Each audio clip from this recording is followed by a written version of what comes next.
Welcome to the channel people teacher. इस video में हम कवर करेंगे सीटेट एग्ज़ाम के लिए पेपर फर्स्ट एनालिसिस को, और ये जो एनालिसिस होगी वो हमारी मैथ्स पोर्शन के लिए होगी। तो मैथ्स में हम यहाँ पर कवर करेंगे 2013 के क्वेश्चन पेपर को। तो 28 जुलाई 2013 में क्वेश्चन पेपर हुआ था। मैथ्स के पोर्शन को इस वीडियो में कवर किया जाएगा। तो ये था क्वेश्चन पेपर जो सीटेट 2013 में पूछा गया था। इसमें जो है हम कवर करेंगे प्राथमिक स्तर को, यानी कि फर्स्ट टू फिफ्थ के पोर्शन को कवर किया जाएगा। 28 जुलाई 2013 में ये क्वेश्चन पेपर आया था। इस तरह से मैथ्स का पोर्शन जो है पूछा गया था 2013 में। तो इसमें फर्स्ट क्वेश्चन स्टार्ट होता है 31st क्वेश्चन से, जिसमें पूछा जा रहा है कि निम्नलिखित में से कौन सा मुक्त अंत वाला प्रश्न है।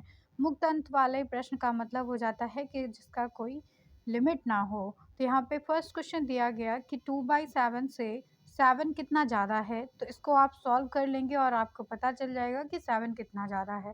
तो इसकी लिमिट हो गई। देन सेकेंड क्वेश्चन इसमें दिया गया है, जिसमें आपसे पूछा जा रहा है कि 25, 71, 19, 9, 8, 17, 85 संख्याएं आरोही क्रम में लिखिए। तो आप इनको आरोही क्रम में जो है व्यवस्थित कर देंगे यहाँ पे। इस तरह से आपने इनको आरोही क्रम में लिख दिया। तो आरोही क्रम में जब आप व्यवस्थित करते हैं, इसका मतलब हो गया कि इसमें भी लिमिट है इस क्वेश्चन में। Then next question next point है यहाँ पे, थर्ड पॉइंट, जिसमें बताया गया है कि कौन सा बड़ा है। तो 1/3 बड़ा है या 7/5 बड़ा है। तो ये भी एक लिमिटेड पोर्शन का क्वेश्चन हो गया। द नेक्स्ट क्वेश्चन पूछा गया है, यहाँ पे पॉइंट है 2.7 से बड़ी कोई चर संख्याएं लिखिए। तो 2.7 से बड़ी कई सारी चर संख्याएं होंगी, इसलिए इसका जो है आंसर हो जाएगा कि ये एक मुक्त चर का क्वेश्चन है। यहाँ पे डी पोर्शन करेक्ट हो जाता है इसमें। नेक्स्ट क्वेश्चन यहाँ पे किया जा रहा है कि कक्षा सेकंड में जब सेकंड क्लास के शिक्षार्थी हैं, उनको सरल आकृतियाँ सिखानी है, लंबाई के बारे में बताना है और किनारों से परिचय कराना है। तो इसके लिए सबसे उपयुक्त उपकरण कौन सा होगा। श्याम पट का तल होगा, 3D स्लाइड्स होंगे, या फिर क्यूब्स होंगे, या जियो बोर्ड होगा। तो यहाँ पर जियो बोर्ड करेक्ट आंसर हो जाता है सेकेंड क्लास के बच्चों के लिए। इसमें अगर बच्चों को आपको कुछ भी सिखाना होता है तो जियो बोर्ड इस तरह की एक आकृति होती है, जिसमें ऐसे पिन लगी होगी अलग अलग तरह की। थोड़ी दूरी पर जो है पिन्स लगी होती हैं, इस तरह आप देख रहे हैं। ये जो पिन्स होती हैं, इसमें आप बच्चों को कैलकुलेशन करना सिखा सकते हैं, मतलब आकृतियाँ इसमें बताई जाती हैं।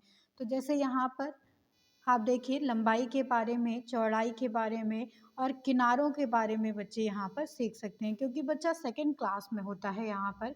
तो वो जितना देखेगा उतना सीख पाएगा। तो इस तरह से ये एक आकृति बन गई। उसके बाद ये दूसरी आकृति बन गई, जिसमें आप समानांतर रेखाएं बच्चों को जो है बता सकते हैं, पैरेलल कैसे हैं। ये भी लंबाई हो गई। उसके बाद त्रिभुज दिखा सकते हैं बच्चे को इस तरह से। तो इसमें रबर के थ्रू जो है आकृतियाँ बनाई जाती हैं। ये पिन लगी होती हैं, इसी चीज़ को कहते हैं हम जियो बोर्ड। इस तरह से ये वर्ग हो गया। तो अलग अलग तरह से इसमें बच्चे आकृतियाँ बनाते हैं।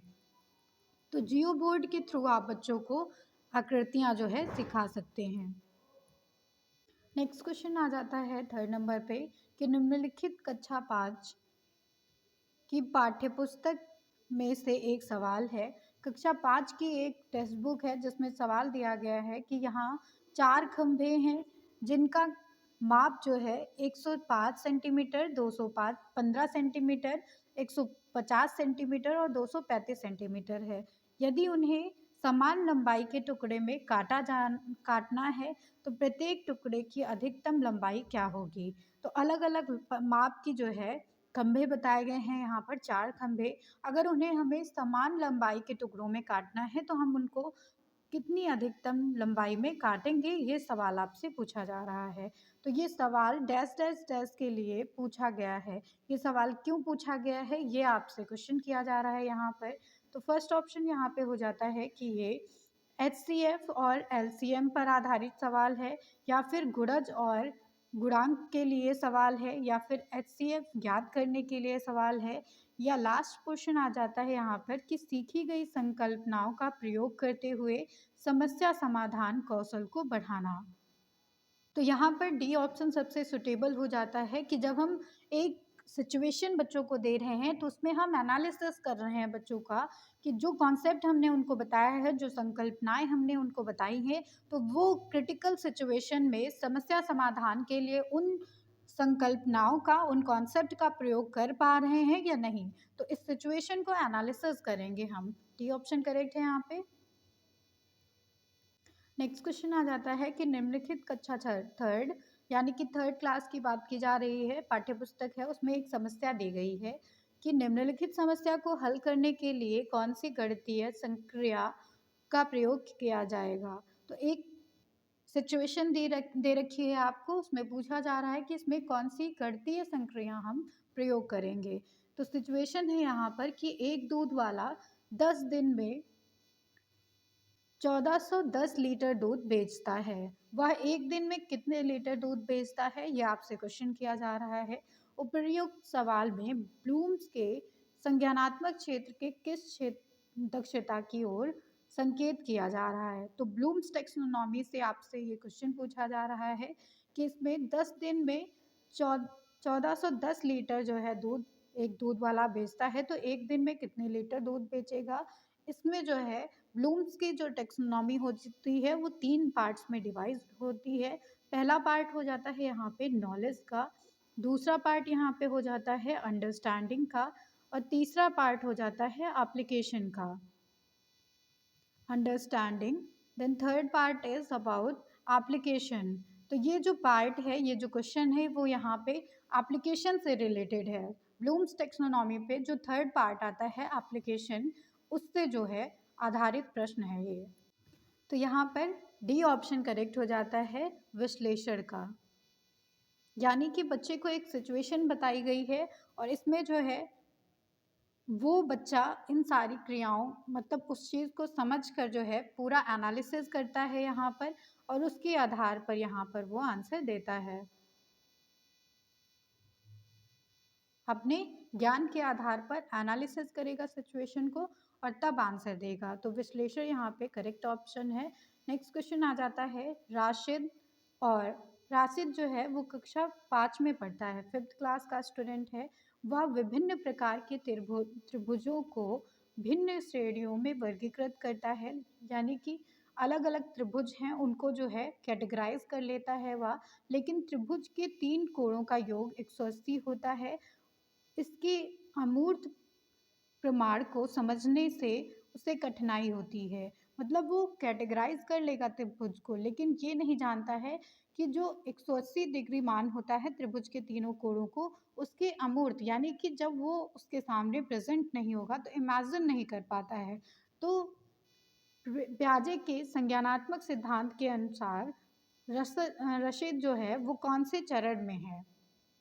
तो यहाँ पर जो रशीद है वो जो है मूर्त संक्रियात्मक अवस्था में है। मूर्त संक्रियात्मक अवस्था जो होती है, इसमें मतलब हो जाता है कि बच्चा जो है कॉन्क्रीट चीज़ों को ही देख पाता है, मतलब कि जो मूर्त चीज़ें हैं उन्हीं को देख पाता है। तो यहाँ पर बी ऑप्शन इसके लिए करेक्ट हो जाता है। तो ये जो मूर्त संक्रियात्मक अवस्था होती है वो 7 साल से लेकर 11 साल तक के बच्चे को कहते हैं। इसकी स्टेज होती है, फर्स्ट स्टेज यहाँ पे होती है संवेदी गतिक अवस्था, जो 0 से 2 वर्ष की होती है। फिर पूर्व संक्रियात्मक अवस्था होती है जो 2 से लेकर 7 वर्ष तक की होती है बच्चे की। फिर मूर्त संक्रियात्मक अवस्था आती है और उसके बाद औपचारिक संक्रियात्मक अवस्था आती है जो 11 साल से लेकर 18 साल तक के बच्चे की होती है। नेक्स्ट क्वेश्चन आ जाता है कि राष्ट्रीय पाठ्यचर्या की रूपरेखा 2005 के अनुसार गणितीय शिक्षा का मुख्य उद्देश्य बच्चे की गणितीकरण की क्षमताओं का विकास करना है। तो एनसीएफ 2005 ने ये बताया कि गणितीय जो शिक्षा है, यानी कि जो मैथ्स की एजुकेशन है, वो बच्चों को इसलिए दी जाती है ताकि बच्चे को जो है गणितीकरण की क्षमताओं का विकास किया जा सके। स्कूली गणित का सीमित लक्ष्य है लाभप्रद क्षमताओं का विकास करना। यह जो गणितीकरण है वो बच्चों की डैश क्षमताओं का विकास करने की ओर संकेत करता है। तो इसमें आपको ऑप्शंस दिए गए हैं। फर्स्ट ऑप्शन आ जाता है कि पूर्व धारणाओं को अनेक तार्किक निष्कर्ष का अनुशीलन करने और अमूर्त का संचालन करने के लिए गणितीय रूप से चिंतन तथा तर्क के बच्चे के संसाधनों का विकास करना है। तो ए ऑप्शन यहाँ पे हमें करेक्ट लग रहा है कि गणितीकरण बच्चे की डैश क्षमताओं, यानी कि कौन सी क्षमताओं, यहाँ पर पूर्व धारणाओं मतलब पहले से जो बच्चे को पता है उसके तार्किक निष्कर्ष का अनुशीलन करना है, यहाँ पर उसमें जो है लॉजिक बिठाना है, निष्कर्ष निकालना है, और अमूर्तन का संचालन करना है, मतलब जो बच्चे के पास प्रेजेंट नहीं है चीज़ें उन्हें भी हमें उसके इमेजिनेशन में भरना है। इसके लिए गणितीय रूप में चिंतन करना, तर्क करना बच्चों को सिखाना है कि कैसे जो है बच्चा थिंकिंग पावर को अपने जो है इंक्रीज़ करेगा और कैसे अपने लॉजिक्स को जो है वो इंक्रीज़ करता है, तर्क वितर्क को इंक्रीज़ करता है, इन सारे संसाधनों का विकास करना होता है। ये ऑप्शन यहाँ पे करेक्ट है। नेक्स्ट क्वेश्चन पे चलेंगे। एक अच्छी पाठ्य पुस्तक की विशिष्टताएं हैं। एक अच्छी पाठ्य पुस्तक जो होती है उसमें कठोर अभ्यास देने के लिए बहुत सारे अभ्यास हों, या फिर स्थितियों के माध्यम से सभी संकल्पनाओं का परिचय कराया जाए, या केवल हल किए गए अभ्यास ही शामिल किए जाएं, तो ये गलत हो जाता है। फर्स्ट ऑप्शन भी यहाँ पे गलत है। उन्हें मोटी व भारी होना आवश्यक है। तो यहाँ पर सेकेंड ऑप्शन हमें करेक्ट लग रहा है कि स्थितियों के माध्यम से सभी संकल्पनाओं का परिचय कराना चाहिए बच्चों को, और साथ ही साथ उसमें कठोर अभ्यास देने के लिए बहुत सारे अभ्यास होने चाहिए। तो यहाँ पर कौन सा ऑप्शन करेक्ट हो जाता है? आ और बा करेक्ट है। तो आ और बा यहाँ पर बी ऑप्शन में दिया गया है, तो बी ऑप्शन यहाँ पे करेक्ट हो जाता है। नेक्स्ट क्वेश्चन में पूछा जा रहा है एनसीएफ के बारे में। तो राष्ट्रीय पाठ्यक्रम की रूपरेखा 2005, एनसीएफ 2005 किस पर बल देता है? तो एनसीएफ 2005 जो है वो गणित की सफलता प्रत्येक बच्चे के लिए आवश्यक है, इस बात पर बल देता है। यानी कि हर बच्चा यहाँ पर समान माना जाता है, उसमें हर बच्चे में हमें समान गणित की जो है सफलता का विकास करना है। नेक्स्ट क्वेश्चन आ जाता है यहाँ पे 5, 10 और 35 के सबसे छोटे सर्वगुणज तथा सबसे बड़े सर्वगुणन का अंतर क्या है? तो यहाँ पर एलसीएम और एचसीएफ आपसे दोनों ही पूछे जा रहे हैं। 5, 10, 35 जो है वो सबसे छोटे जो है सर्वगुणज क्या होंगे? तो आप इसका एलसीएम निकाल लेंगे यहाँ पर 5, 10 और 35 लिख कर ऐसे। तो यहाँ पर एलसीएम निकालेंगे इसका जो है 5, 10 और 35 का, तो एलसीएम आ जाएगा यहाँ पर 70। एचसीएफ निकालने का मतलब हो जाता है कि ये जो तीनों संख्याएं हैं वो हाईएस्ट किससे जो है डिवाइड हो रही हैं। तो यहाँ पर 5 ही ऐसी संख्या है जिससे ये हाईएस्ट डिवाइड होंगी।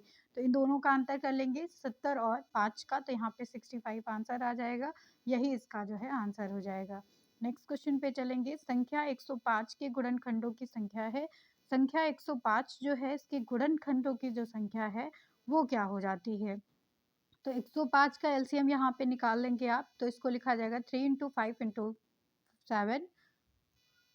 तो ये इसका गुणनखंड है यहाँ पर 105 का 3 इंटू 5 इंटू 7।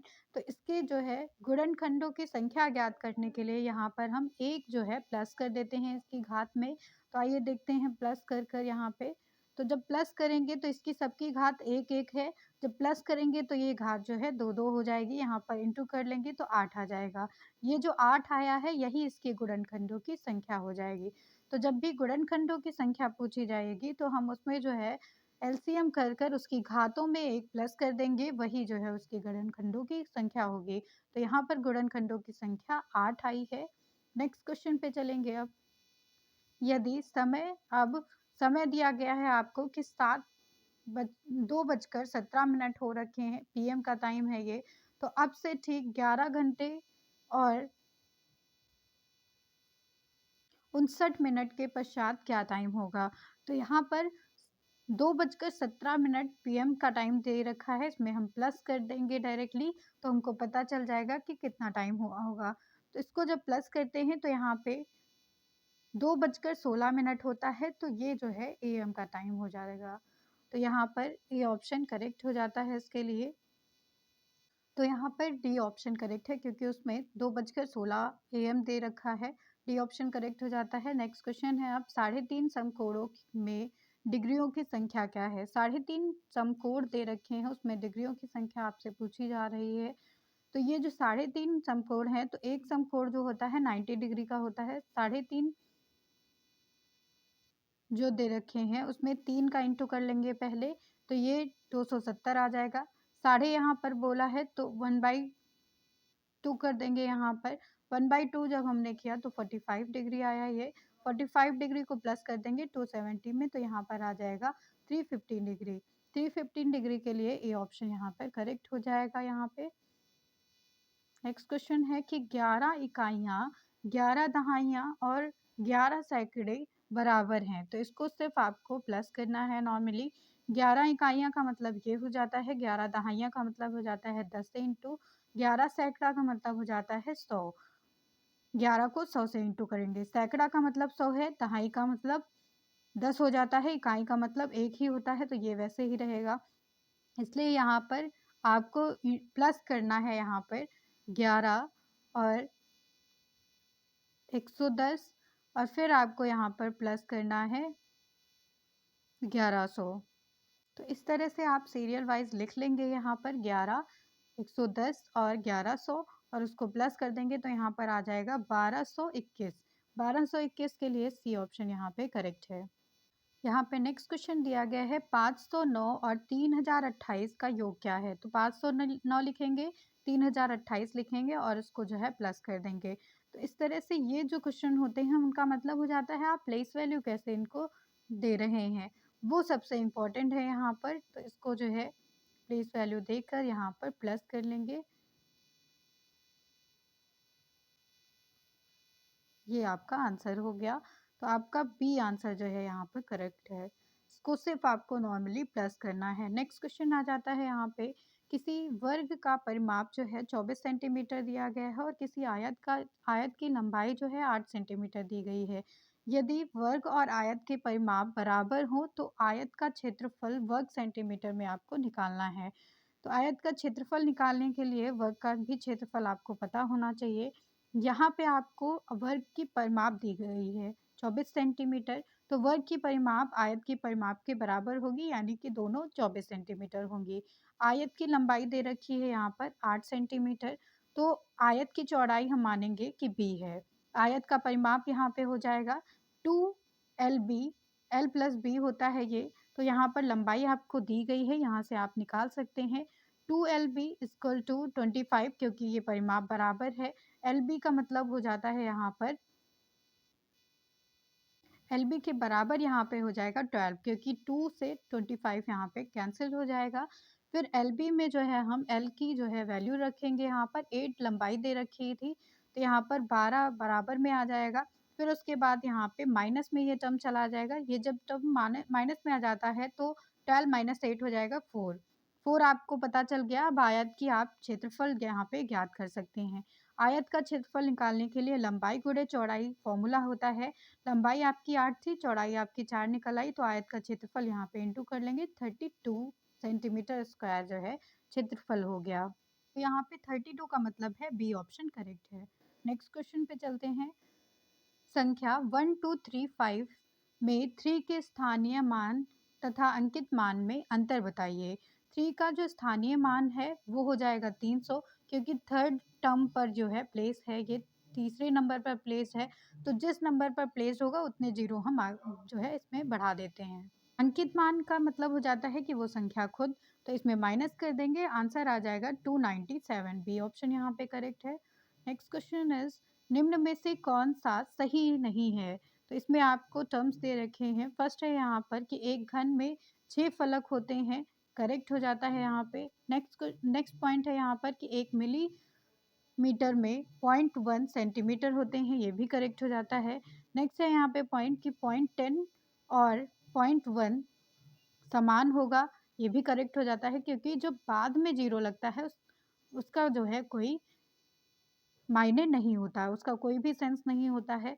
नेक्स्ट है यहाँ पर कि 56.7 किलोग्राम 5670 ग्राम के बराबर होगा, तो यहाँ पर ये पॉइंट रॉन्ग हो जाता है, क्योंकि ये जो 56.7 किलोग्राम है वो आपका लिखा जाएगा 56700 ग्राम, क्योंकि 1 किलोग्राम आपका 1000 ग्राम के बराबर होता है।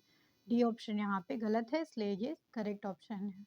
नेक्स्ट क्वेश्चन आ जाता है, नदी में एक नाव की चाल 20 किलोमीटर प्रति घंटे से है और एक दूसरी नाव है जो 23 किलोमीटर प्रति घंटा से चल रही है।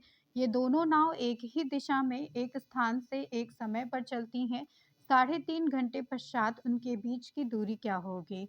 तो इस क्वेश्चन को आपको सॉल्व करना है। पहली जो नाव है वो 20 किलोमीटर प्रति घंटे से चल रही है।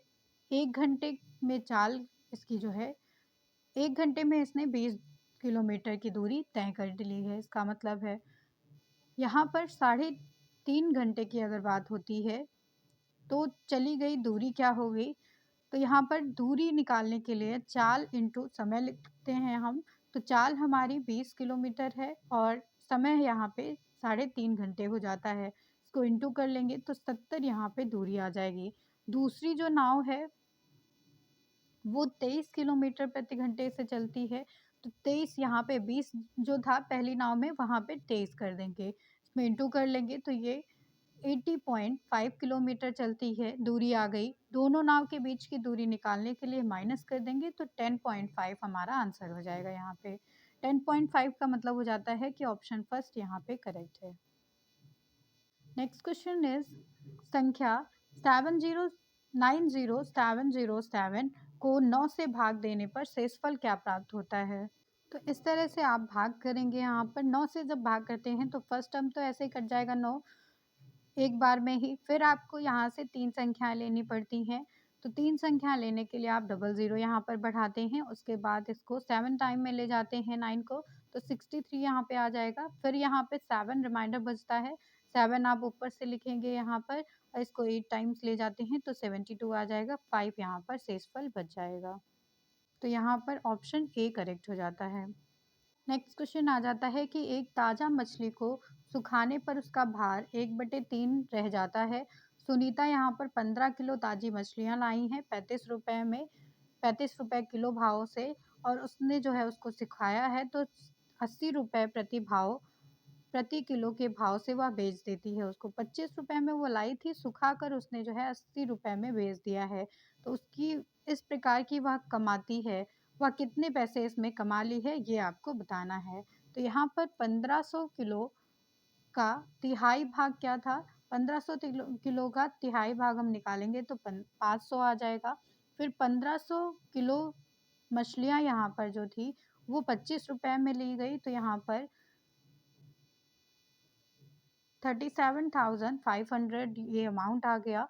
और 500 किलो मछलियाँ जो है 80 रुपए में ली गई, क्योंकि ये सूखी हुई मछलियाँ थी।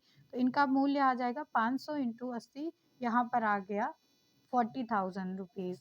40,000 को माइनस कर देंगे हम 37,500 से, तो यहाँ पर 2500 जो है ये सही अमाउंट हो जाएगा। बी ऑप्शन इसके लिए करेक्ट है यहाँ पे। नेक्स्ट क्वेश्चन पे चलेंगे। निम्न प्रतिरूप को देखिए, तो यहाँ पर ऐसे अमाउंट दिए गए हैं जिसमें जितना यहाँ पे हम बढ़ा रहे हैं उतनी जो है क्रम संख्या यहाँ पे बढ़ाते जा रहे हैं। तो आपसे पूछा गया है कि इसका जो अमाउंट है वो कितना होगा?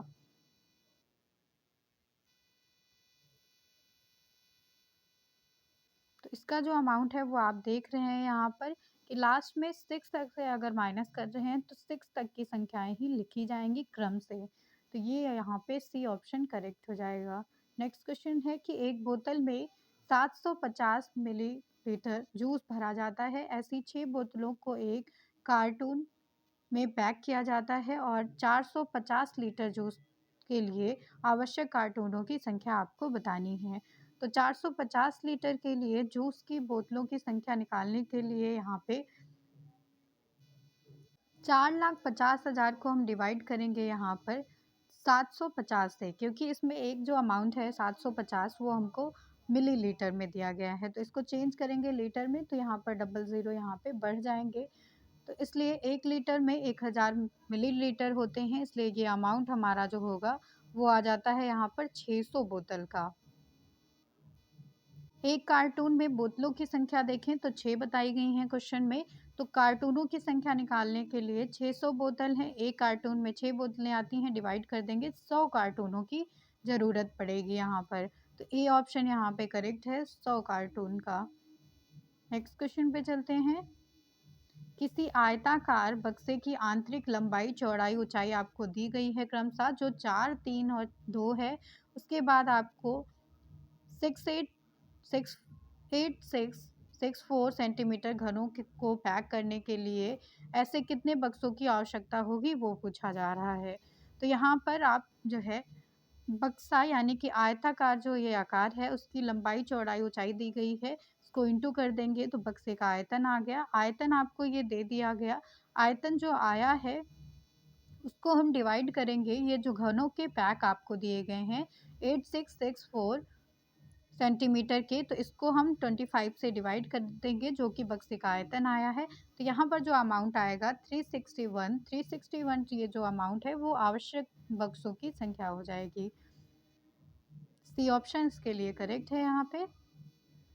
नेक्स्ट क्वेश्चन यहाँ पे आ जाता है कि 1/3 के समतुल्य भिन्न लिखने के लिए बच्चों को कहा गया है। तो क्लास 4 के जो शिक्षार्थी हैं, जो स्टूडेंट हैं, उनसे ये सवाल किया गया है। तो डैश की ओर ये सवाल जो है अंकित करता है। इसका मतलब है कि उच्च स्तरीय मांग है ये। तो आपने एक बच्चों को क्वेश्चन दिया है कि वो 1/3 के समतुल्य भिन्न लिखें। ये लिमिटेड क्वेश्चन है, एरिया वाइज क्वेश्चन है यहाँ पर। तो इसका आंसर हो जाता है कि ये निम्न स्तरीय मांग कार्य है, जिसमें जो है क्योंकि इसमें केवल एक प्रकुम्भकारी कौशल की ही आवश्यकता है। इसमें बच्चे जो है 1/3 के समतुल्य भिन्न निकालेंगे तो उस क्वेश्चन की जो डिमांड थी वो वहीं पर ख़त्म हो जाएगी। बी ऑप्शन करेक्ट है यहाँ पे। नेक्स्ट क्वेश्चन पे चलते हैं, जिसमें पूछा जा रहा है कि प्रायः शिक्षार्थी दशमलव संख्या के समतुल्य में त्रुटियां करते हैं। तो दशमलव की तुलना करने के लिए यहाँ पे स्टूडेंट जो है वो गलतियां कर देते हैं। उदाहरण के लिए 0.50 को लिखते हैं, वो 0.5 से बड़ा मानते हैं। तो 0.50 जो है उसको बच्चे कहते हैं कि ये 0.5 से बड़ा है, जबकि दोनों संख्याएं सेम हैं। इस त्रुटि के लिए सर्वाधिक संभावित कारण हो सकता है। तो इसके लिए क्या रीज़न हो सकता है वो आपसे पूछा जा रहा है। इसका मतलब हो जाता है कि ये बच्चे जो हैं वो क्रमिक दशमलव, मतलब दशमलव कहाँ पे लगाया जा रहा है, इसमें शून्य की सार्थकता के संबंध में भ्रांतिपूर्ण संकल्पना रखते हैं। मतलब बच्चों को ये कन्फ्यूज़न है कि ज़ीरो किधर लगेगा तो उसकी उस संख्या की कितनी वैल्यू रहेगी। इससे जो है बच्चे यहाँ पर कन्फ्यूज़ हैं इस कॉन्सेप्ट से। तो ए ऑप्शन करेक्ट हो जाता है। नेक्स्ट क्वेश्चन पे चलते हैं, जिसमें पूछा जा रहा है कि एक शिक्षक शिक्षार्थियों को दैनिक जीवन में गणित का अनुप्रयोग विषय के साथ गणितीय जर्नल यानी कि पत्रिका तैयार करने के लिए बढ़ावा देते हैं। यह गतिविधि है, यह गतिविधि किस लिए जो है मान्य है, ये आपको बताना है। फर्स्ट ऑप्शन है यहाँ पे क्योंकि गणितीय संकल्पनाओं एवं उनके अनुप्रयोगों में संबंध बैठाने के लिए और अपने ज्ञान तथा विचारों को साझा करने के लिए शिक्षार्थियों के सहायता करेगी। तो ए ऑप्शन यहाँ पे सुटेबल हो जाता है। दैनिक जीवन में गणितीय को प्रयोग करने के लिए, गणित के प्रयोग के लिए ये सबसे सुटेबल है। नेक्स्ट क्वेश्चन यहाँ पे आ जाएगा, वेन हिले के ज्यामितीय विचार के स्तर के अनुमान जो है 5 स्तर हैं इसके: चक्षुषीकरण, विश्लेषण, अनौपचारिक निगमन, औपचारिक निगमन और दृढ़ता, यानी कि रिजर्व। क्लास 3 के बच्चे को छांटने के लिए यहाँ पर कुछ बहुभुज भेजे गए हैं जिनकी आकृतियाँ इस प्रकार से हैं।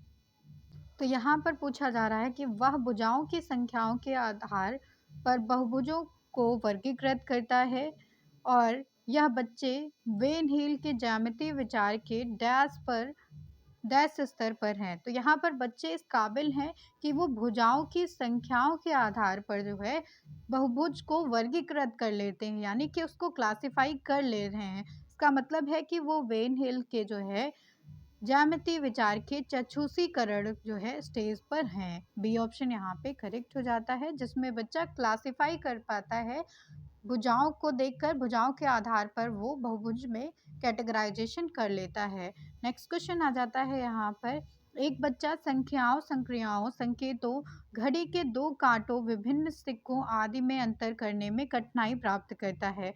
बच्चा यहाँ पर जो है वो संख्याओं को, संक्रियाओं को और संकेतों यानी कि जो घड़ी के काँटे हैं और विभिन्न तरह के सिक्के हैं, इसमें अंतर नहीं कर पाता है, किसी भी तरह का डिफ़रेंस नहीं कर पाता है। इसका मतलब हो जाता है कि इसका निहितार्थ है कि जो विशिष्ट बाधाएँ उसके सीखने को प्रभावित करती हैं, वे हैं। मतलब ये जो डिफ़िकल्टी आ रही है, वो बच्चे को किस वजह से आ रही है, ये आपको बताना है। तो यहाँ पर फर्स्ट ऑप्शन है कि कमज़ोर गतिक कौशल है उसका, पढ़ना-लिखना कौशल है या फिर कमज़ोर शाब्दिक चाक्षुष और श्रव्य तथा कार्यकारी स्मृति है, या बच्चा यहाँ पर कमज़ोर चक्षुष प्रक्रमण योग्यता रखता है, जैसे कि चक्षुष विभेदीकरण, यानी कि बच्चा यहाँ पर कैटेगराइज़ नहीं कर पा रहा है, स्थानिक संगठन नहीं कर पा रहा है और चक्षुष समन्वयन मतलब कि कोऑर्डिनेट नहीं कर पा रहा है, तो ये ऑप्शन करेक्ट हो जाता है, सी ऑप्शन। मतलब कि बच्चा जो है वो सुई के काँटों में, सुई की जो घड़ी की जो सुइयाँ होती हैं उसमें और सिक्कों में किसी भी तरह का कैटेगराइज़ेशन नहीं कर पाता है। मतलब सिमिलैरिटी और डिसिमिलैरिटी के जो है कॉन्सेप्ट उसे नहीं क्लियर है यहाँ पर। सी ऑप्शन इसके लिए करेक्ट है। नेक्स्ट क्वेश्चन यहाँ पे देखेंगे हम। नेक्स्ट क्वेश्चन आ जाता है राष्ट्रीय पाठ्यक्रम पाठ्यचर्या की रूपरेखा एनसीएफ 2005 अधिगम के रचनावादी उपकरण पर बल देता है, उपागम पर बल देता है। मतलब जो बच्चे की लर्निंग होनी चाहिए वो रचनावादी होनी चाहिए, कंस्ट्रक्टिविज्म पे फोकस करते हैं ये, क्योंकि वह डैश पर केंद्रित होता है। किस पर केंद्रित होता है ये? तो यहाँ पर जो गतिविधियाँ शामिल की जाती हैं उसमें शिक्षार्थियों की सक्रिय भागीदारिता होनी चाहिए, बच्चा खुद उसमें एक्टिवली इन्वॉल्व होना चाहिए। डी ऑप्शन यहाँ पे करेक्ट है। नेक्स्ट क्वेश्चन आ जाता है निम्नलिखित बिंदुओं का प्रयोग करते हुए 15 को प्रदर्शित करने वाले संयोजित आरेख हैं। मतलब 15 को कौन सा आरेख यहाँ पर प्रेजेंट करता है। इस तरह से आपको जो है डायग्राम यहाँ पे दिए गए हैं। इसके बाद आपसे क्वेश्चन किया जा रहा है कि 15 अथवा अन्य किसी संख्या को प्रदर्शित करने के लिए उपरोक्त तरीके को डैश की संकल्पना बढ़ाने के लिए इस्तेमाल किया जा सकता है। तो इस आरेख का हम प्रयोग करेंगे यहाँ पर दो संख्याओं के उत्पाद के रूप में, एक संख्या का प्रदर्शन करने के लिए, गुणन की संचयी प्रकृति के लिए, गुणन देखने के लिए, अश्मिता देखने के लिए, अभाज्य और संयुक्त संख्याओं की पहचान करने के लिए। तो ये सारे यूजेस हो जाते हैं इसके। ए ऑप्शन यहाँ पे करेक्ट है। इस तरह से आपके 30 क्वेश्चन यहाँ पे कंप्लीट हो जाते हैं। Thank you everyone.